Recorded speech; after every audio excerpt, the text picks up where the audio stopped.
নাযিল হইল। সর্বপ্রথম পরিপূর্ণ সূরা রূপে যে সূরাটা নাযিল হয়েছে এটা হচ্ছে সূরা ফাতিহা। এবং আয়াত কয়টা? 7টা। এই সূরা আল্লাহ রাব্বুল আলামিন নাযিল করেছেন সূরার শুরুতে আমরা যে পড়ি আলহামদুলিল্লাহি রাব্বিল আলামিন, পড়ি না? এটা একমাত্র সূরা যে সূরা প্রত্যেকটা পড়লে হয় না, পরিপূর্ণ করতে হয়। নামাজের মধ্যে সূরা ফাতিহার প্রত্যেক পড়লে হয়। সূরা ফাতিহার সঙ্গে অন্য কোন সূরা প্রত্যেক পড়লে 3 আয়াত পড়লে অথবা কয়েকটা আয়াত পড়লে নামাজ হয়, কিন্তু নামাজের মধ্যে একমাত্র এটাই সূরা পরিপূর্ণ করতে হয়, প্রত্যেক পড়লে হয়। এটা হচ্ছে সূরা ফাতিহা। এই সূরা ফাতিহা আল্লাহ রাব্বুল আলামিন নাযিল করেছেন বান্দাদেরকে কি শিক্ষা দিয়েছেন? সূরা ফাতিহার শুরুতে আল্লাহ রাব্বুল আলামিন বলেছেন আলহামদুলিল্লাহি রাব্বিল আলামিন, সমস্ত প্রশংসা একমাত্র আল্লাহ তাআলার জন্য, যিনি আমাদের পালনকর্তা, যিনি আমাদের রব, যিনি আমাদের কি রব। সমস্ত প্রশংসা কার? আল্লাহ। আল্লাহকে, যিনি আমাদের রব। আমরা রব শব্দের অর্থ প্রভু বাংলায় বলি প্রভু। রব শব্দের অর্থ বাংলায় বলি প্রভু। রব শব্দের অর্থ প্রভু যথেষ্ট নয়, যথার্থ নয়। রব তিনি। রব শব্দটা এমন একটা শব্দ, রব তিনি। আপনার আমার গোটা সৃষ্টি জগতে, এই যে সৃষ্টি জগৎ, একটা না অন্য সৃষ্টি জগৎ আছে, আল্লাহ রাব্বুল আলামিন ভালো জানেন কতগুলো সৃষ্টি জগৎ আছে। গোটা সৃষ্টি জগতে পালনকর্তা যিনি, তিনি সুবহানাল্লাহ। গোটা সৃষ্টি জগতের পালনকর্তা যিনি, তিনি রব। এমন ব্যক্তি রব তিনি, যিনি শুধু সৃষ্টি করে ছেড়ে দেন নাই, সৃষ্টি করে তার যাবতীয় প্রয়োজন, সৃষ্টির পরে তার যাবতীয় প্রয়োজন যিনি বিকাশ, তিনি শুধু সুবহানাল্লাহ। দেখেন বাংলাদেশের আবহাওয়া আর আমেরিকার আবহাওয়া এক না। আমেরিকার ঠান্ডা দেশ, বাংলাদেশের কুকুর আর আমেরিকার কুকুর কি একরকম?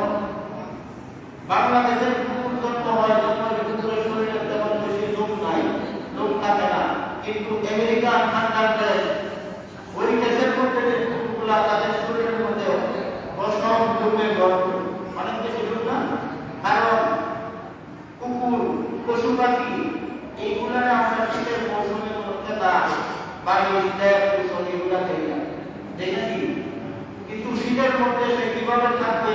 আল্লাহ রাব্বুল আলামিন সৃষ্টি করার পরে বাংলাদেশের কুকুরের শরীরের মধ্যে পশম কম, অথচ শীতের দেশের কুকুরের শরীরের মধ্যে পশম অনেক বেশি। কারণ ওইখানে আল্লাহ রাব্বুল আলামিন কুকুর যেভাবে থাকবে সৃষ্টির আগে আল্লাহ রাব্বুল আলামিন সেই ব্যবস্থা করে দেন। রব তিনি, যিনি সৃষ্টি করে ছেড়ে দেন না, সৃষ্টি করার পরে তার যাবতীয় প্রয়োজন বিধান যিনি, তিনি হলো আমাদের যাবতীয় প্রয়োজন মৃত্যুর আগ পর্যন্ত, দোয়ার আগে, আল্লাহর কাছে চাওয়ার আগে যাবতীয় প্রয়োজন বিধান তিনি হলেন রব। এমন সৃষ্টি আছে আল্লাহর কাছে চায় না, তারপর তার রিজিকের ব্যবস্থা আল্লাহ তাআলা করেন, কারণ আল্লাহ সৃষ্টি করছেন, আল্লাহ সৃষ্টি করছেন, করে না? আমরা আল্লাহ সৃষ্টি করে ছাইয়া দেন নাই, সৃষ্টির পরে মৃত্যুর আগ পর্যন্ত আপনি আমার যা প্রয়োজন সবকিছু প্রয়োজন বিধান তিনি, তিনি বলেন রব। আর আমরা আমাদের মধ্যে দাঁড়ায় দাঁড়ায় সর্বপ্রথম করি আলহামদুলিল্লাহি রাব্বিল আলামিন, আলহামদুলিল্লাহি রাব্বিল আলামিন। সমস্ত প্রশংসা একমাত্র আল্লাহর জন্য, যিনি আমাদের রব, যিনি আমাদের পালনকর্তা, যিনি আমাদের লালন পালনকর্তা, তিনি আমাদের রব। এই আয়াত যখন নামাজের মধ্যে আমরা পড়ি, নামাজের মধ্যে যখন পড়ি,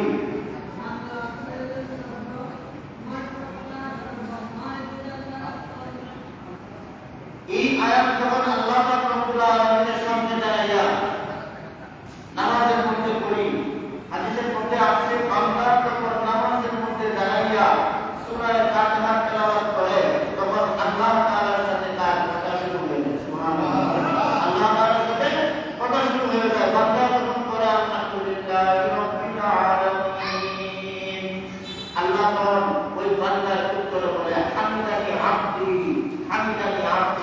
আমার এই বান্দা সত্য বলেছে, আমার এই বান্দা সত্য বলেছে। আমরা যখন বলি সমস্ত প্রশংসা একমাত্র আল্লাহ তাআলার জন্য, যিনি আমাদের পালনকর্তা, তখন এই কথার উত্তরে আমার আল্লাহ তাআলা হাকিকাতে আপনি আমার বান্দা সত্য বলেছে। দ্বিতীয় আয়াতে যখন আমরা বলি আর রহমানুর রহিম, আর রহমানুর রহিম, যে যিনি আমাদের পালনকর্তা, সমস্ত প্রশংসা তিনি কে? আর রহমানুর রহিম, যিনি অন্তত দয়ালু মেহেরবান, অন্তত দয়ালু আছে। ব্যক্তির কাছে কোনো কিছু চাই, হ্যাঁ, কোন পত্র লেখি, অভিনন্দন পত্র লেখি, অভিনন্দন পত্র লেখার নিয়ম হচ্ছে তিনটা। একটা হচ্ছে যার কাছে আপনি অভিনন্দন পত্র লিখেছেন তার প্রশংসা, আপনার নিজের পরিচয়, তারপরে কি আপনার যে চাহিদা, আপনার যে চাহিদা এইটা লিখবেন। আপনাদের বাচ্চা স্কুলের মধ্যে যদি লেখা বাইরে তার প্রশংসা, যে সংগ্রামী শান্তি ও জাতীয় নেতা, এরকম অনেক কিছু পেয়েছে, তারপরে কি করতে আমরা এরকম লিখে থাকি না। যাওয়ার আগে আমরা কি করি? প্রথমেই বলছি কি আলহামদুলিল্লাহ রাব্বিল আলামিন, সমস্ত প্রশংসা একমাত্র আল্লাহ তাআলা, যিনি আমাদের পালনকর্তা, আর রহমানুর রহিম, যিনি অত্যন্ত দয়ালু মেহেরবান, মালিক ইয়াউমিদ্দিন, যিনি বিচার দিন। তাইলে তুমি আমাদের মুনিব, আমরা তোমার গোলাম, আমরা তোমার গোলাম, তুমি আমাদের মুনিব।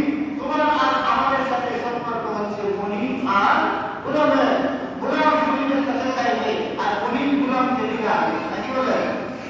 এতক্ষণ আমরা প্রশংসা করলাম, এখন আল্লাহ আর আমার সাথে সম্পর্ক কি? মুনিব আর গোলামের। এই কথাই বললাম যে ইয়াকা না'বুদু ওয়া ইয়াকা নাস্তাঈন, আল্লাহ আমরা তোমার গোলামি করি, তোমার ইবাদত করি, তোমার কাছে সাহায্য চাই, তোমার কাছে সাহায্য চাই। কি সাহায্য চাই? ও বান্দা, তুমি কি সাহায্য চাও? যখন থেকে আমরা প্রশংসা করলাম, তারপরে বললাম সম্পর্ক আল্লাহ তোমার সাথে আর আমাদের সাথে সম্পর্ক হচ্ছে মুনিব আর গোলামের। এখন তোমার কাছে চাই, কি চাও? ইহদিনাস সিরাতাল মুস্তাকিম, ইহদিনাস সিরাতাল মুস্তাকিম। এই যে ইহদিনাস সিরাতাল মুস্তাকিম, যে আল্লাহ আমাদেরকে সরল, সঠিক, সোজা পথে চালাও। আল্লাহর কাছে চাইলাম, কি চাইলাম? ইহদিনাস সিরাতাল মুস্তাকিম, আল্লাহ আমাদেরকে সরল পথে চালাও, সোজা পথে চালাও। এই সরল পথ কোন পথ? এই আয়াতের ব্যাখ্যায় অন্য আয়াতে আল্লাহ রাব্বুল আলামিন বলেন, সরল পথ, সোজা পথ হচ্ছে জান্নাতে যাওয়ার সঠিক পথ, জান্নাতে যাওয়ার সোজা পথ। জান্নাতে যাওয়ার সোজা পথ কোনটা? সোজা পথ কোনটা? অন্য আয়াতের মধ্যে আল্লাহ রাব্বুল আলামিন বলেন, জান্নাতে যাওয়ার সোজা পথ হচ্ছে চার ধরনের। একজন হচ্ছে নবীগণের পথ, সিদ্দিকগণের পথ, শহীদগণের পথ, সালেহগণের পথ। এই চার ধরনের পথ হচ্ছে জান্নাতে যাওয়ার সোজা পথ। জান্নাতে যাওয়ার সোজা পথ কয় ধরনের? চার ধরনের। একটা হচ্ছে নবীগণের পথ, একটা হচ্ছে নবীগণের পথ, সিদ্দিকগণের পথ, শহীদগণের পথ, সালেহগণের পথ। এই চার ধরনের পথ হচ্ছে জান্নাতে যাওয়ার সোজা পথ। আল্লাহ রাব্বুল আলামিন আমাদেরকে দুনিয়াতে পাঠাইছেন চিরদিনের জন্য না কিছুদিনের জন্য? কিছুদিনের জন্য। কিছুদিনের জন্য দুনিয়াতে পাঠাইছেন। পাঠানোর আগে আল্লাহ রাব্বুল আলামিন ঘোষণা করছেন যে চিরদিনের জন্য জান্নাতে আসার জন্য কিছুদিনের লাগে দুনিয়াতে যাও।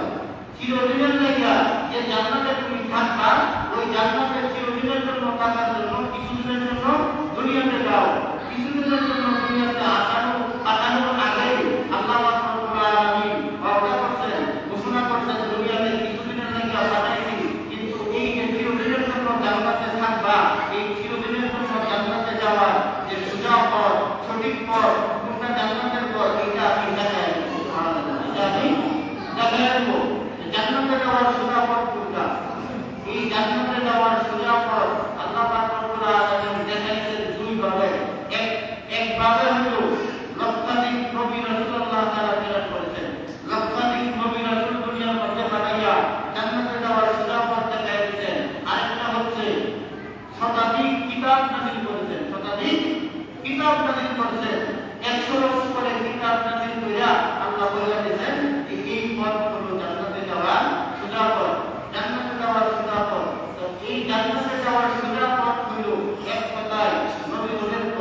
শহীদ বনের পর সাদেক বনের পর সাদেক বনের পথে আমরা সাদেক মানে নেকটারের পথ নেকটারের পথ সুন্দর নেকটার দ্বারা এই আয়াতের পরে আল্লাহ রাব্বুল আলামিন আরেক আয়াতে বলেছেন সিরাতাল লাযীনা আন'আমতা আলাইহিম বলেন সিরাতাল লাযীনা আন'আমতা আলাইহিম গায়রিল মাগদুবি আলাইহিম ওয়ালাদ-দাল্লিন গায়রিল মাগদুবি আলাইহিম ওয়ালাদ-দাল্লিন আল্লাহ ওই কথা সেই পথে খ্রিস্টানরা চলেছে ইহুদিরা চলেছে তোমার আবরণরা চলেছে এই পথে চললে গজব নাজিল হয় তোমার শাস্তি নাজিল হয় ওই পথ না যে পথে চললে তোমার গজব নাজিল হয়েছে ওই তাদের পথ না তাদের পথ যাদের পথ তোমার রহমত নাজিল হয়েছে তোমার নিয়ামত নাজিল হয়েছে তাদের পথ এই সূরা আল্লাহ রাব্বুল আলামিন আমাদের উপরে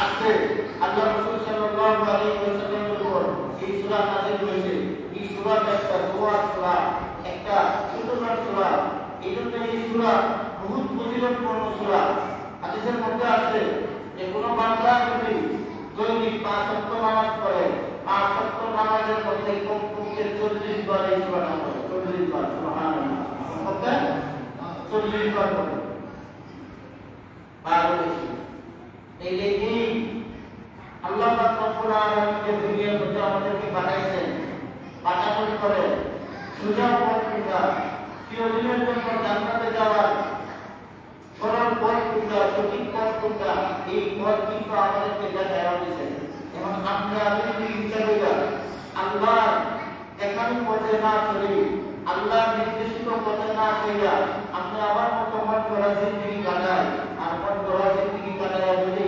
কবরবাসী হই ওই কবরের যাত্রী হই তাইলে কি আল্লাহ রাব্বুল আলামিন চিরদিনের জন্য যে জান্নাত তৈরি করে রাখেন এই জান্নাত দিবেন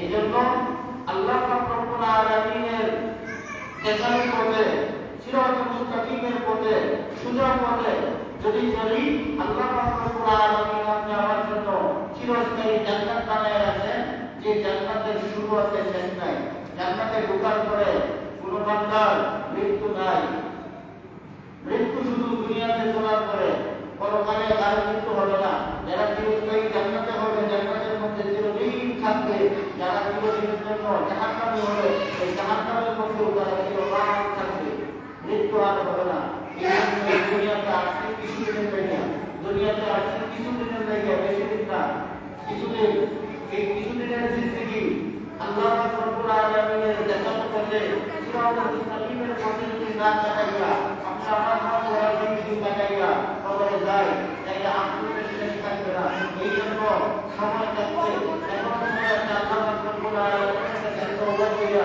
যে আল্লাহ তুমি যে পথে চললে তোমার বান্দা যে পথে চললে নিয়ামত প্রাপ্ত হয়েছে রহমত নাযিল হয়েছে ওই পথে আমাদেরকে চালাও সিরাতুল মুস্তাকিমের পথে আমাদেরকে চালাও জান্নাতে যাওয়ার সোজা পথে আমাদেরকে চালাও এই জন্য আল্লাহ রাব্বুল আলামিনের কাছে তওবা করে দোয়া করতে হবে এবং আল্লাহর নির্দেশিত পথে চলতে হবে আল্লাহ রাব্বুল আলামিন যেন আমাদেরকে 5 ওয়াক্ত নামাজ মসজিদে জামাতে আদায় করার তৌফিক দান করেন আল্লাহ রাব্বুল আলামিন যে পথে চললে আল্লাহ জান্নাত দিবেন ওই পথে চইলা আল্লাহর সন্তুষ্টি দিয়া রাব্বুল আলামিনের রাসূলকে দিয়া ঈমান নিয়ে যেন আমরা সকলেই কবরের যাত্রী হইতে পারি সেই তৌফিক যেন আল্লাহ রাব্বুল আলামিন আমাদের সকলকে দান করেন সকলে বলি আমিন এইখানে আমরা যে একসাথে বলছি আল্লাহ রাব্বুল আলামিনের দেখানো পথে চললে এইভাবে আমরা একসাথে জান্নাতে যাবো সুবহানাল্লাহ একসাথে জান্নাতে যাবো এই জন্য এখন সময় আছে জান্নাতে সবাই আত্মীয় স্বজন ছেলে মেয়ে এমন ভাবে গড়েছিলেন যে আমার বিবি আমার ছেলে আমার মা আমার বাবা সবাই একসাথে যেন আমরা এরকম ভাবে জান্নাতে যাইতে পারি জান্নাতে থাকতে পারি দুনিয়ার মধ্যে ছেলে মেয়ে ছাড়া অনেক কষ্ট না সবার অনেক কষ্ট হয় তো জান্নাতের মধ্যেও আল্লাহ তাআলা যেন আমাদের সকলকে মিলেমিশে একসাথে জান্নাতে থাকতে পারি আমাদের সকলকে যেন আল্লাহ তাআলা জান্নাতের বাসিন্দা বানায় দেয় এই জন্য এইভাবে দুনিয়ার জিন্দেগি কাটাইতে হবে আসবে